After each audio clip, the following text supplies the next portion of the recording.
मित्रों, पश्चिमी लेखकों द्वारा आर्य जाति के विषय में प्रतिपादित सिद्धांत का आधार निर्मूल है। यह आश्चर्य की बात है क्योंकि पश्चिमी विद्वानों के निष्कर्ष आमतौर पर गहन गवेषणा और विश्लेषण पर आधारित होते हैं।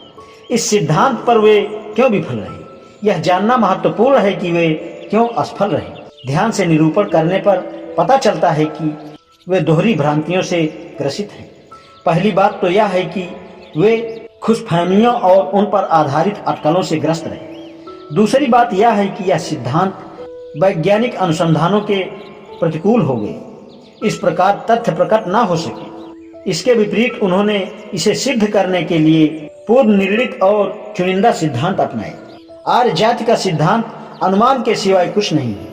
यह डॉक्टर बोब के दार्शनिक विचारों पर आधारित है, जो उन्होंने सन 1835 में प्रकाशित अपनी युगांतकारी किताब कंपैरेटिव ग्रामर में प्रकट किए हैं। इस किताब में डॉक्टर बोब ने लिखा है कि यूरोप की अधिकांश और एशिया की कुछ भाषाओं से पता चलता है कि उनके पूर्वज एक ही थे। जिन भाषाओं की और डॉक्टर बोब ने संकेत किया है वे भारत जर्मन भाषाएं कहलाती हैं। इन्हें समुच्चय रूप से आर्य भाषा कहा गया है क्योंकि वैदिक भाषा आर्यों का उल्लेख करती है और वह भारत जर्मन भाषा परिवार से संबंध है।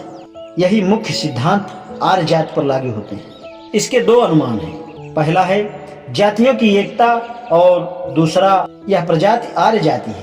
तर्क यह है कि यदि भाषाओं का उद्गम समान आनुवंशिक बोलियां हैं तो ऐसी जाति मौजूद रही होगी जिसकी वह मातृभाषा रही हो और वह आर्य जाति की आर्य बोली रही होगी। इस तरह अलग आर्य जाति का अस्तित्व मात्र अनुमान है। इस अनुमान से एक और अनुमान का उदय होता है जिससे समान मूल स्थान का सिद्धांत प्रतिपादित हुआ। एक तर्क दिया जाता है कि ऐसा कोई भाषा समूह नहीं हो सकता जब तक कि उस भाषा समूह के लोगों का समान आवास और संसर्ग न रहा। इस तरह समान अवस्था के सिद्धांत का अनुमान एक अन्य अनुमान पर आधारित है। आर्यों का आक्रमण का सिद्धांत एक नया अनुसंधान है। इसकी खोज की जरूरत है। पश्चिमी विद्वानों के इस कथन को सिद्ध करने के लिए पड़ी कि इंडो जर्मन ही वर्तमान मूल आर्यों के मूल प्रतिनिधि है।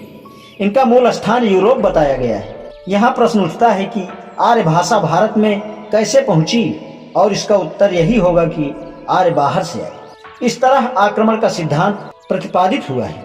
तीसरी कल्पना एक और भी है कि आर्य एक श्रेष्ठ जाति थी। इस विचार का आधार यह विश्वास है कि आर्य यूरोपीय जाति के थे और यूरोपीय होने के नाते वे एशियाई जातियों से श्रेष्ठ हैं। श्रेष्ठता की इस परिकल्पना को यथार्थ सिद्ध करने के लिए भी इस कहानी के गढ़ने की जरूरत पड़ती है कि यह सोचकर आक्रमण की बात कहने के सिवाय और तरीका नहीं है। इसलिए पश्चिमी लेखकों ने यह कहानी रची कि आर्यों ने आक्रमण करके दासों और दसियों को पराजित किया। चौथा तर्क यह है कि गौर वर्ण होने के कारण यूरोपीय जातियां एशियाई जातियों से घृणा करती थी क्योंकि वे श्याम वर्ण की होती हैं। आर्यों को यूरोपीय मान लेने से उनके रंगभेद की नीति में विश्वास जरूरी हो जाता है और उसका साक्ष्य वे चातुर्वर्णीय व्यवस्था से खोजते हैं।